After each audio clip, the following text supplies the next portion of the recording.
Isang pagpupuri at pagpupugay sa ating lahat. Ako muli si Lieutenant Colonel Franco Pabia Bailon, ang kasalukuyang Battalion Commander pa rin ng 45th Galant Battalion dito sa Ungkayapukan, Tipo-Tipo, Albarca ng Basilan. Ang ngayong pagkakataon na ito, ibabahagi ko naman yung aplikasyon ng aking nabanggit nung nakaraan, yung paano mag-develop ng leadership and command philosophy. Ito naman yung actual na application nito dito sa area na sakop ko. Medyo challenging talaga dito sa area ko sapagkat dito na marami pa rin talaga na yung tinatawag nating halog o yung heavily armed, lawless organized group at may mga lawless elements din o yung mga halog. At yung pa rin ang challenge natin dito. At ito ang tema nito yung application ng pledge operation dito sa BARM. Ang sakop nito ay 2024, 25 at hopefully hanggang 2026. So nabanggit ko nung una na kailangan talaga ang isang opisyal ay mayroong kanyang leadership philosophy at mayroon ding command philosophy. Ang sa akin, ang na-develop ko sa tagal ko sa serbisyo bilang opisyal, almost mag 22 years na rin. Matagal ako, naging ROTC rin, 4 years na ROTC, nag-POTC, nag-OCS, nag-Ranger, madami ng training. Matagal din yung training ko sa Russia, almost magti 3 months din doon, ng VIP protection panahon pa ng dating presidente.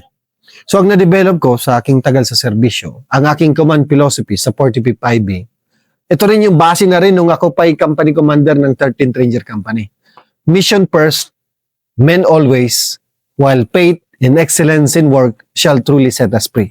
Ulitin ko, mission first, men always, while faith and excellence in work shall truly set us free. Sa Tagalog pa, kailangan accomplishment of the mission, yung unahin talaga kung ano may yung tasking. Kasi doon tayo sinusukat, qualitative and quantitative measurement. Ang effectiveness ng isang commander or efficiency niya ay kung na-accomplish niya yung mission na binigay sa kanya. Kung kailangan ganito ang mangyari from A to B, mawala yung mga or mabawasan number ng mga lawless element, ganun ang dapat gagawin. Maging peaceful ang community, ganun dapat. Kung ganun yung mission, kailangan ma-accomplish yan. So kailangan sabay din siya sa pag-accomplish ng mission yung kapakanan ng tropa. So sabi ko talaga sa mga kasamahan ko, mga tropa, mga opisyal, as much as possible hanggat kaya ng ating resources, papagandahin natin or yung mga accommodation na dapat na para sa opisyal sa bawat tropa ay gagawin natin. Sapagkat sa totoo lang, pag sa Ranger Company, Ranger Battalion, masaya na magkaroon talaga ng kwarto. Sapagkat nung ako'y platoon leader, wala talagang matinong kwarto. Kada ikot namin, mula ilang brigades ang napuntahan, buong brigade ng Samar, ng Negros, ng Panay, ng Iloilo, ng Bohol. Ganon din, naging staff. Ang opisina ko, bilang S1, S4, nung sa Negros kami, magkakadikit lang, folding bed lang. At nung nag-brigade S3 ako, ang aking kwarto ay doon mismo sa opisina, sapagkat sa dami nangyayari.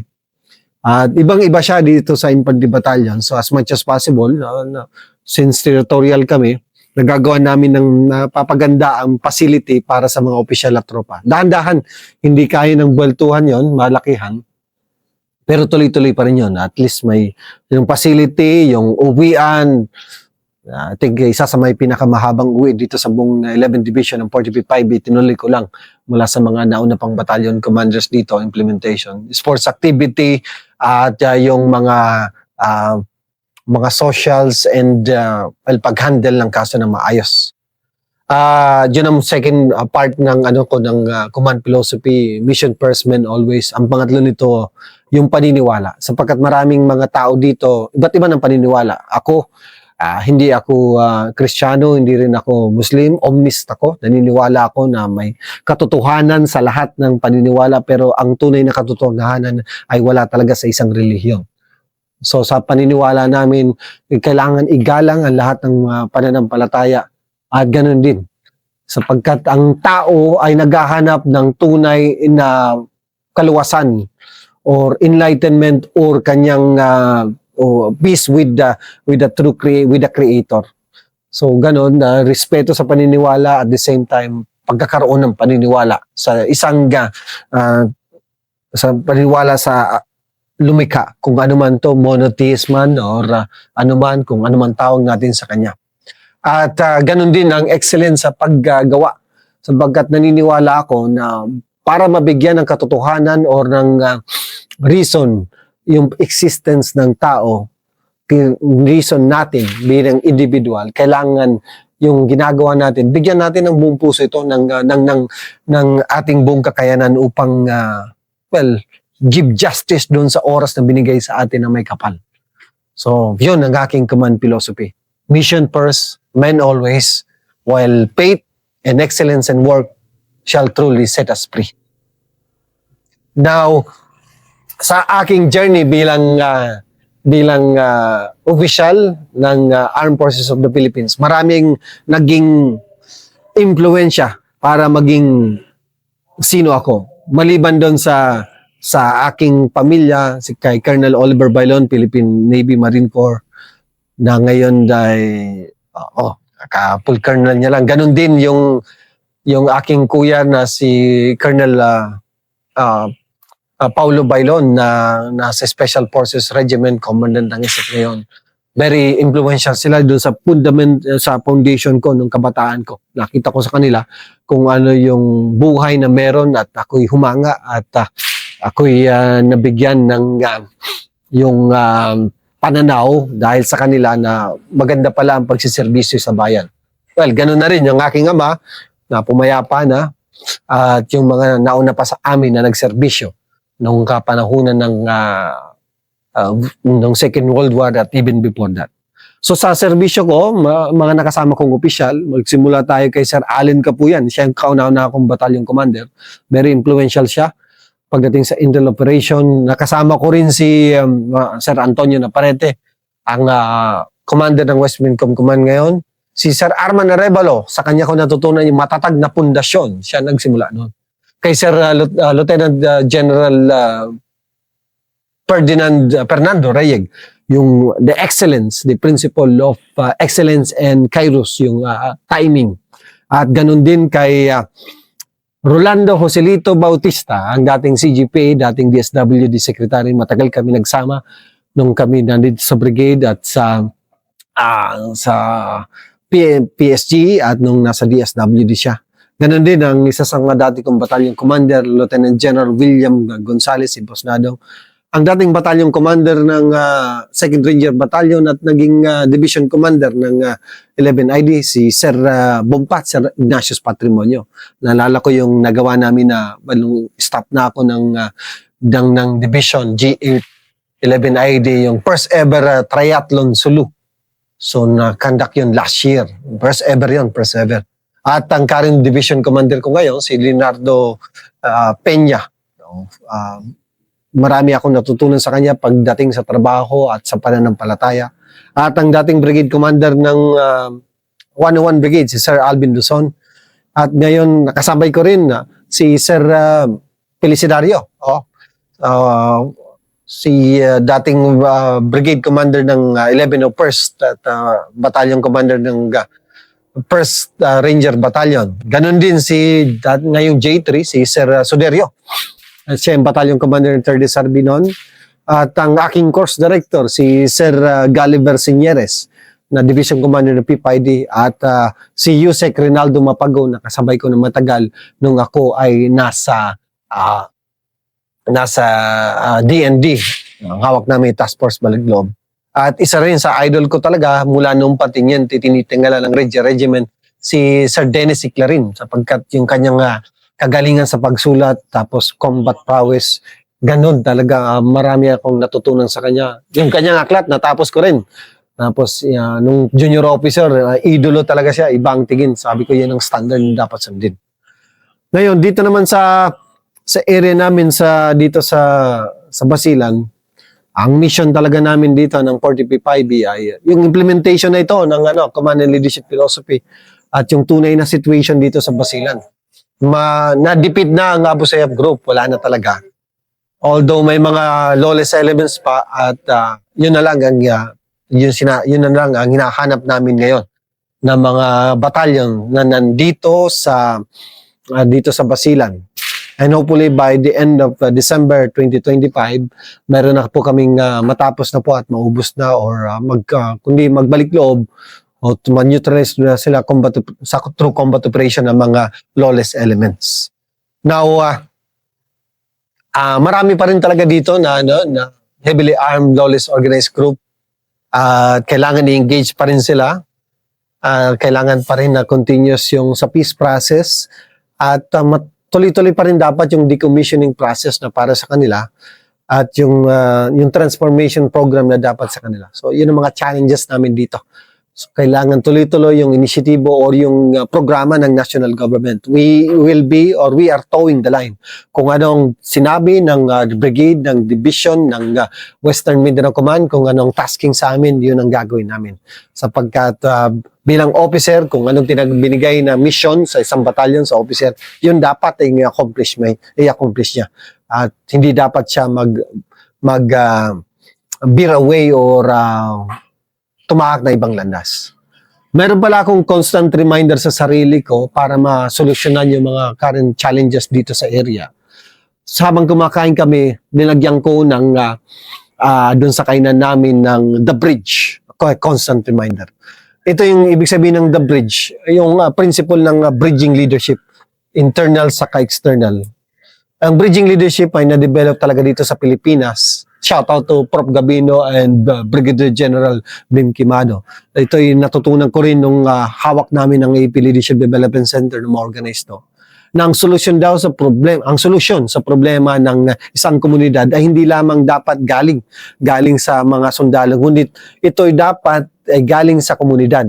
Ang maging catalyst lamang ay ang kasundaluhan upang mapagsama-sama ang mga different stakeholders upang maging mapayapa at maunlad ang isang lugar. Ito, yung sa The Bridge nito na nakalagay sa kainan, nakalagay siya The Bridge. Sa baba niya ay where perspective align, solutions defined, and command leads the line. So ulitin ko, where perspective align, solutions defined, and command leads the line. Ibig sabihin nito, yung mga inputs ng mga senior NCO, sinasama ko sa pagkain lagi.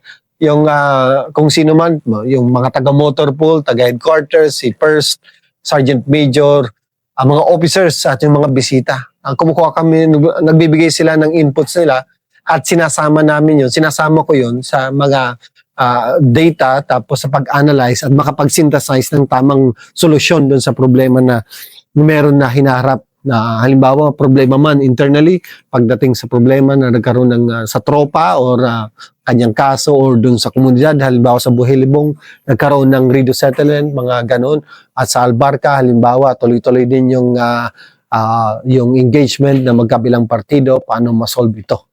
Tapos yun ang constant reminder ko. Dito sa area may tuloy-tuloy yung namin, paraan kung paano solve yung problema. Yung current condition, sinabi ko kanina na marami pa rin talaga na halog, tapos kailangan maubos or ma-neutralize ang mga lawless elements. Marami akong puwersa dito na ibigay sa 45B, may mga division ranger company na kami, at may special forces at mayroon kaming mga artillery pieces at the same time maraming armor assets. At may BPATs din ang 45B mula sa 3 municipalities siya. So pag in-organize natin sila, makakasama namin during combat operation, ganun din sa mga kapgo natin. Ngayon, itong mga assets nito, ito yung ginagawa namin upang magkaroon sana naging way para ma-defeat yung Abu Sayyaf dito sa area ko. At maraming tuloy-tuloy yung conduct namin ng law enforcement operation, mga ganon, at information operation, at the same time yung multi-level convergence operation. So kailangan talaga na hindi lang sa level ng barangay, sitio, barangay, municipality, Ganun din dapat sa level ng province, tuloy-tuloy engagement. So ginagawa namin ito para yung tingin namin na ang sentro talaga ng problema, yung COG, yung hub, ay yung mga lawless elements na dito sa area ko. So yung tasking talaga namin, ulitin ko ulit, maubos talaga yung yung lawless elements. Either magbalik loob sila o ma-neutralize through combat operation at ma-prevent yung resurgence ng Abu Sayyaf group dito sa area. At unti-unti na rin nagsiship ang kami, naghahanda sa training for territorial defense. At hopefully, itong mga efforts namin na ito ay makatulong talaga sa buong sa kagustuhan ng brigade, ng division at ng Western Mindanao Command para maging tuloy-tuloy yung holistic development dito. Magkaroon ng lasting peace at magkaroon ng holistic development dito sa area na ito. Dito sa area namin sa Galan. So kasalukuyan mayroong 4 na battalions dito sa area namin. May SF, tapos kami, tapos 32nd IB at 18 IB. At meron din kami mga detachments strategically located within sa AO namin. At kasalukuyan may mga halog tayo na heavily armed, lawless organized group na marami rin, almost total 14 communities sila dito. Currently, nasa peace process tayo sila with them. At currently, they are kasama doon sa leading the BARM.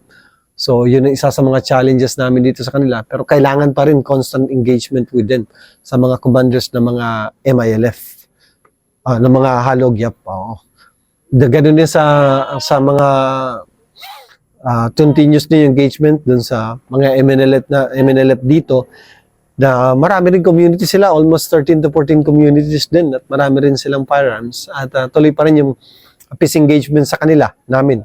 Almost monthly engagement sa kanila. Kailangan talaga constant kausap para wag mag-escalate at hindi magkaroon ng escalation, magkaroon ng problema with respect doon sa pag-engage sa kanila or doon sa mga government activities at activities na kung saan kasama sila. Nakakasama rin namin sila sa reduced settlement. Marami talaga mga areas na reduced settlement. At nung mga nakaraang linggo, buwan, tuloy yung focus operation kami. Tuloy-tuloy pa rin ang pag-secure ng 45 IB sa tipo-tipo. Constant yung dyan. Yan ang center kasi ng UPTAL.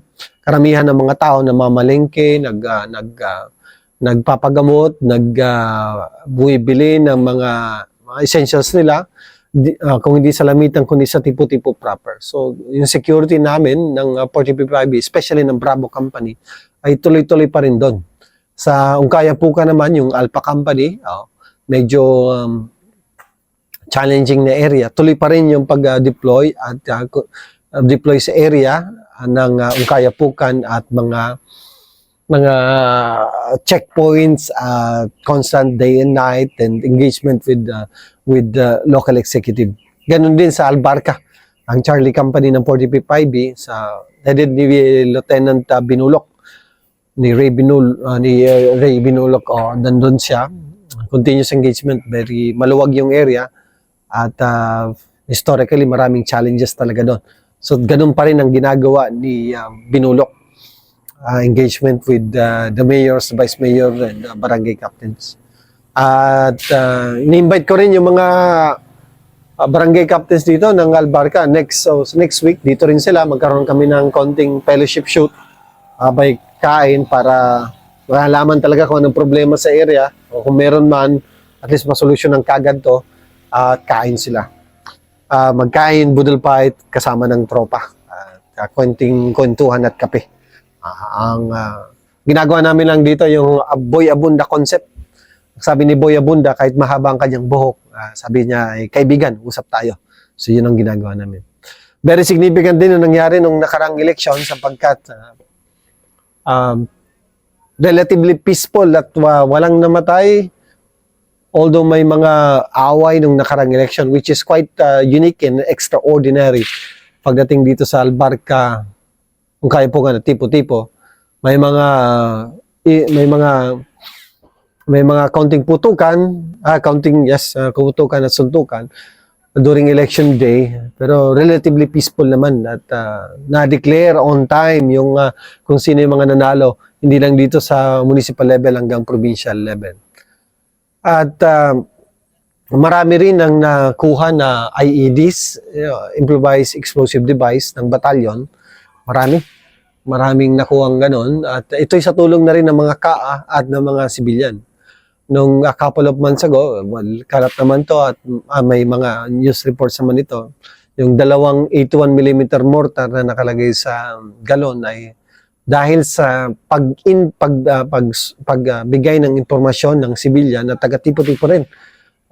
Maraming salamat sa kanya at ay nakuha natin yung IED nito. Kung pumutok yon, maraming tao kung di sa tipo-tipo man o sa lamitan ang natamaan ito. At maganda na nasabi ito sa amin sa 45B sa tulong ng Charlie Company headed ni Binulok, ang naming S2 operative at nakuha to. Ganon din yung isang IED na nakuha sa Baguindan, yung 81mm mortar. Sa tulong ng PNP ni Police Captain Adam at ng EOD PNP na Panamlamitan, na-recover at na-detonate ito. Marami pa rin talagang okso dito sa area namin. May mga bala ng 105 na just a month ago na kuha natin at na-dispose. Mga IED na ginawa ng mga lawless elements na nakuha natin at na-dispose din. Marami rin talaga na mga ganon. And good thing ay na-recover natin ito at na-dispose at walang naputokan ng mga sibilyan.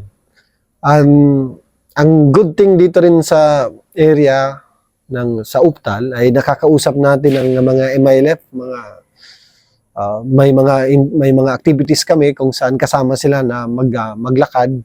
Kasama na rin ng PNP pati ng mga MNLF pa. At just recently may yung sa anti-smuggling efforts ng brigade ng battalion, may mga smuggled cigarettes din kaming nakuha kasamang PNP at very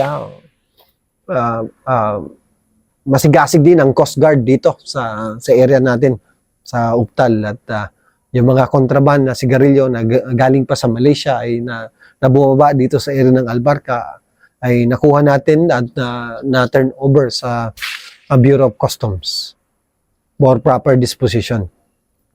At ganun din, marami kaming peace building initiatives. Bago mag-election dito, kinausap namin lahat, as in lahat. Kinausap namin ang lahat ng barangay captain sa Ungkayapukan, Tipo-Tipo, Albarca. Almost 39 barangay yun. Bali, ang tawag namin doon ay Mashwara Kalilintad. Again, ang tawag namin sa event na yun ay Mashwara Kalilintad. So, sponsored doon to, may nag-sponsor dito. Hindi lang kami, kundi ang local government, kasabay na rin ang MPOS.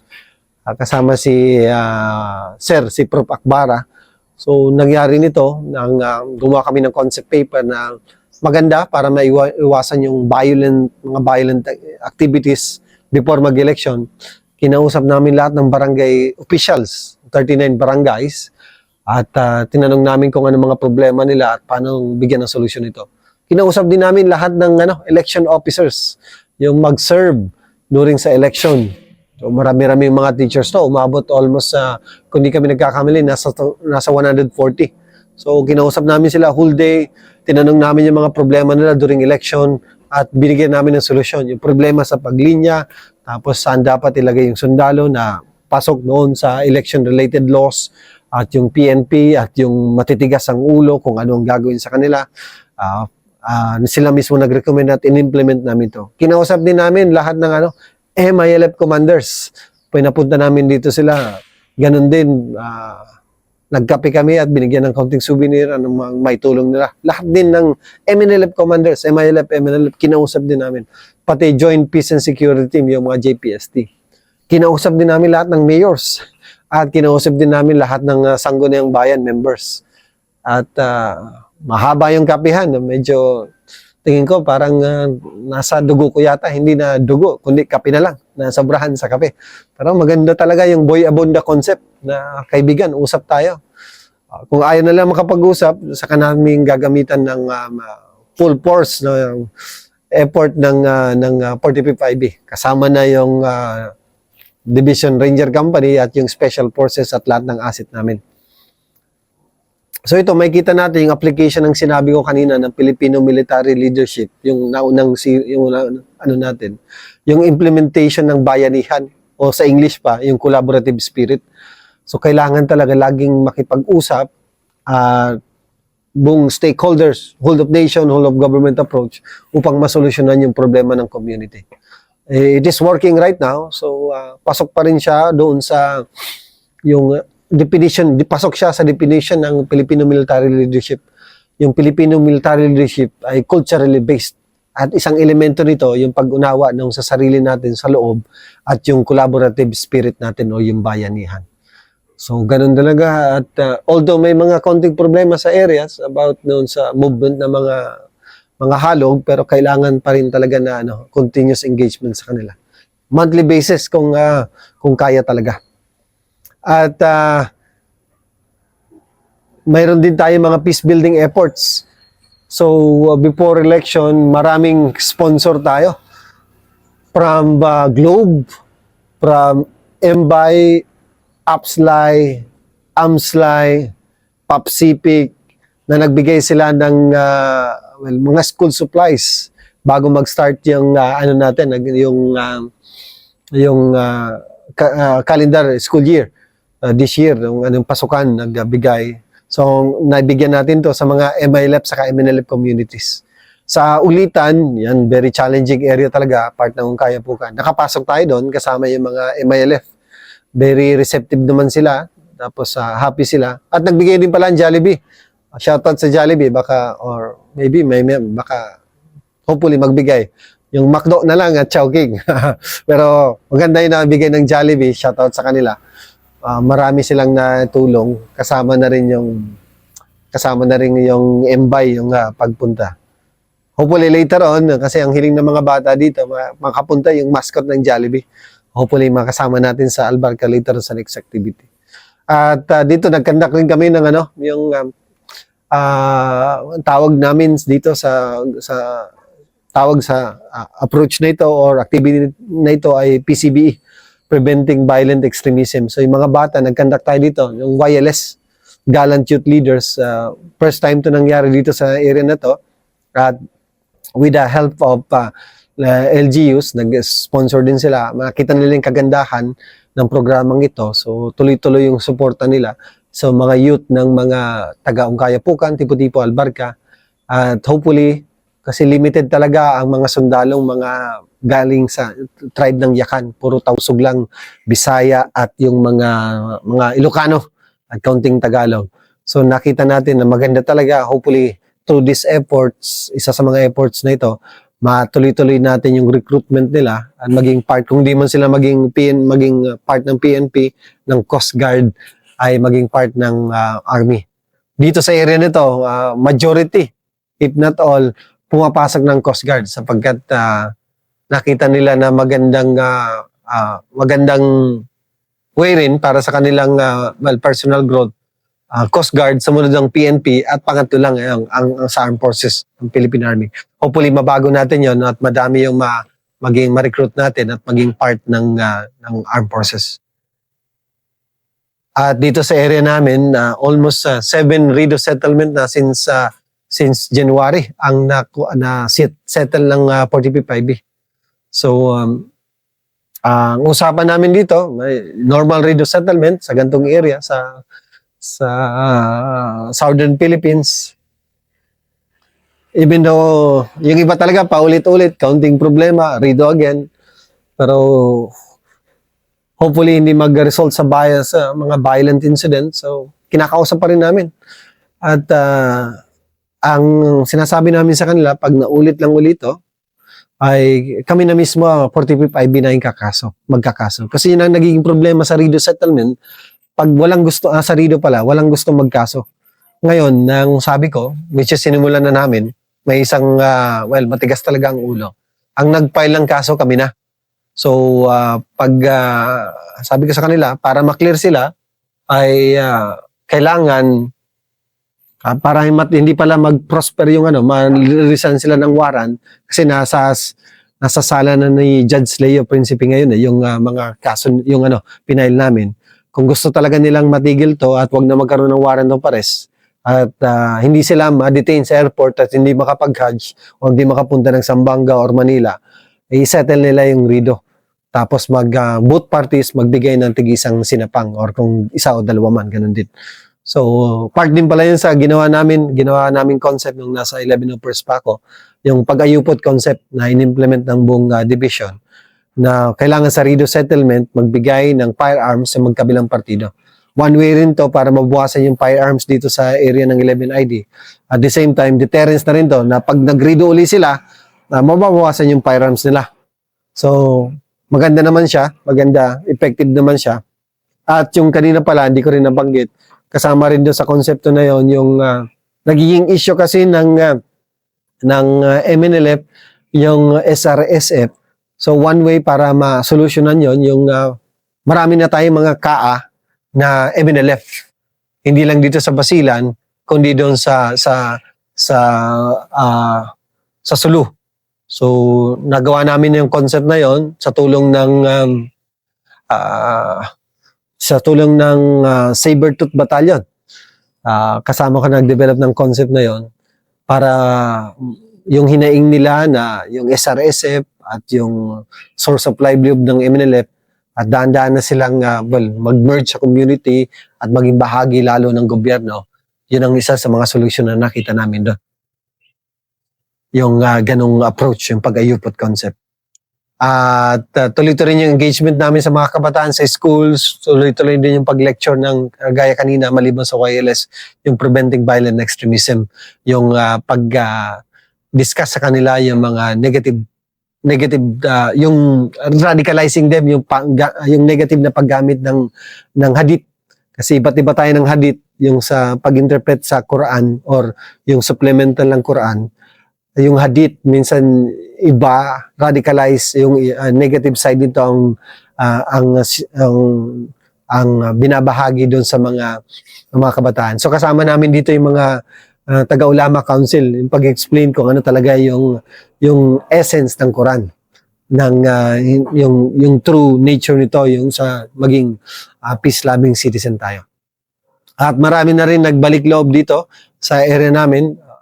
Kung hindi kami nagkakamali, 6 na mula January hanggang ngayon. So, at tuloy-tuloy din yung pagbibigay ng mga assistance sa mga former violent extremists. Sa record namin, nasa 158, pinakamarami sa buong Basilan. At on process kami ngayon sa pagbibigay ng e-clip benefits sa kanila. Medyo matagal na ito.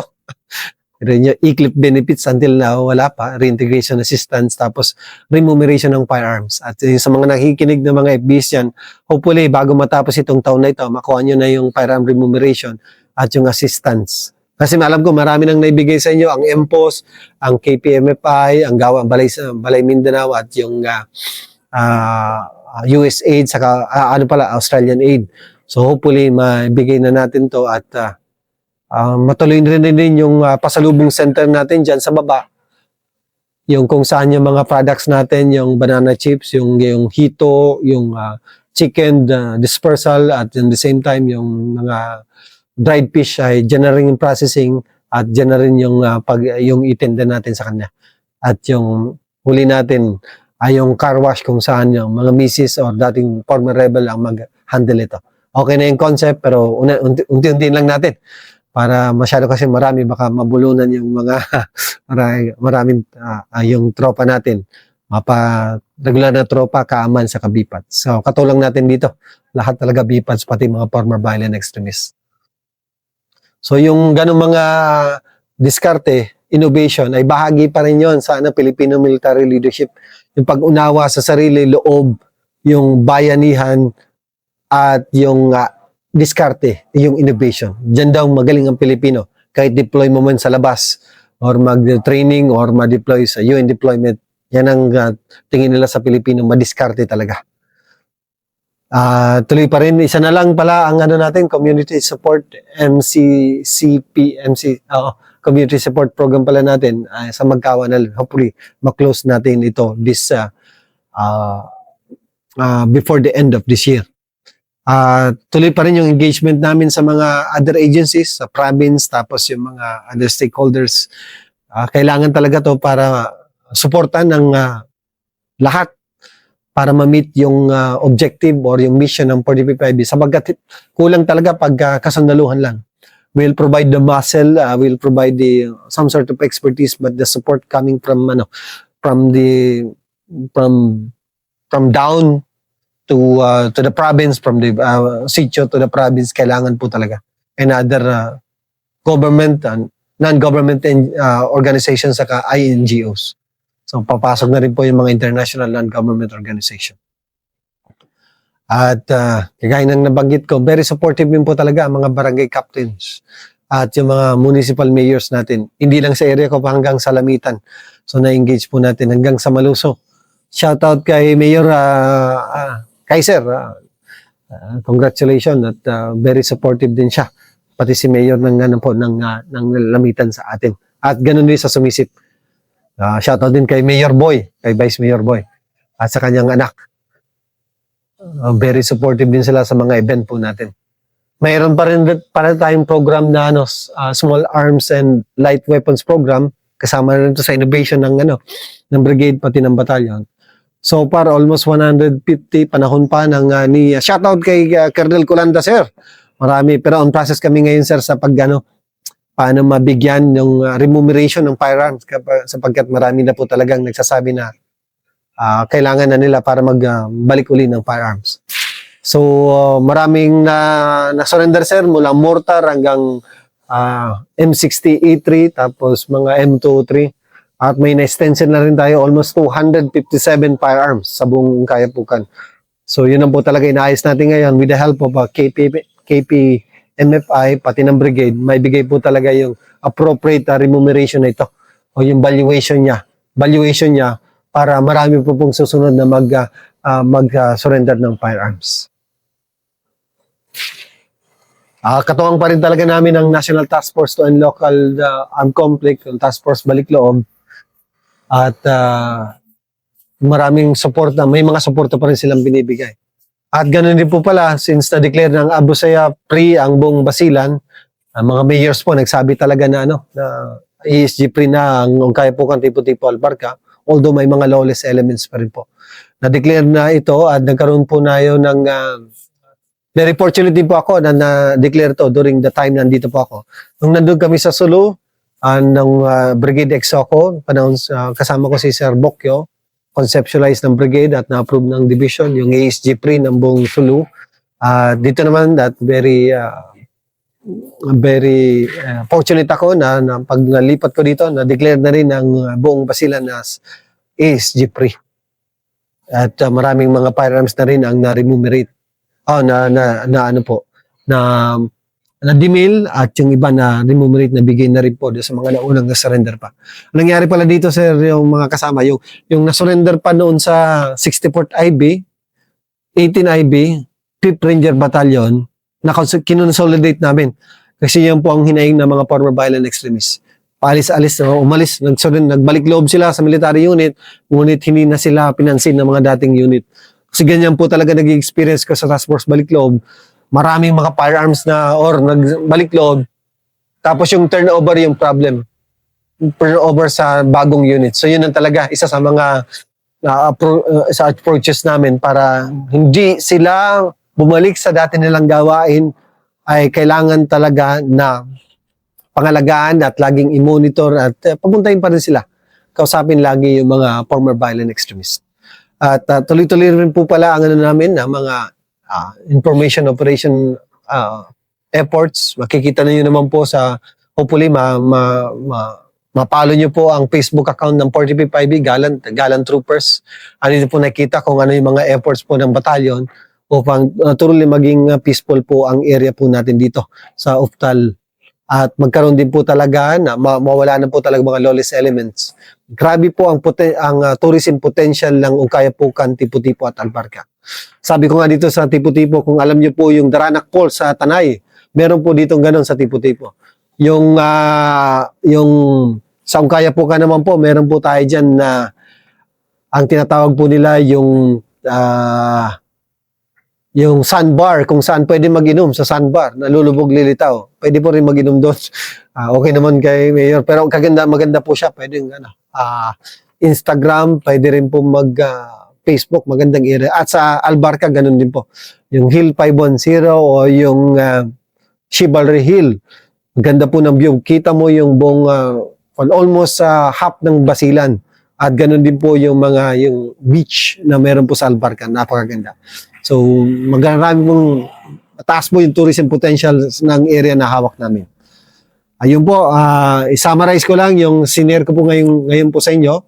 Nung unang part ay sinabi ko po yung paano mag-develop ng leadership and command philosophy. At yung part naman po ito ay na-implement po na yung implementation mismo po ng command and leadership philosophy dito sa area sa batalyon na hawak ko, 45B, at sa area na hawak namin.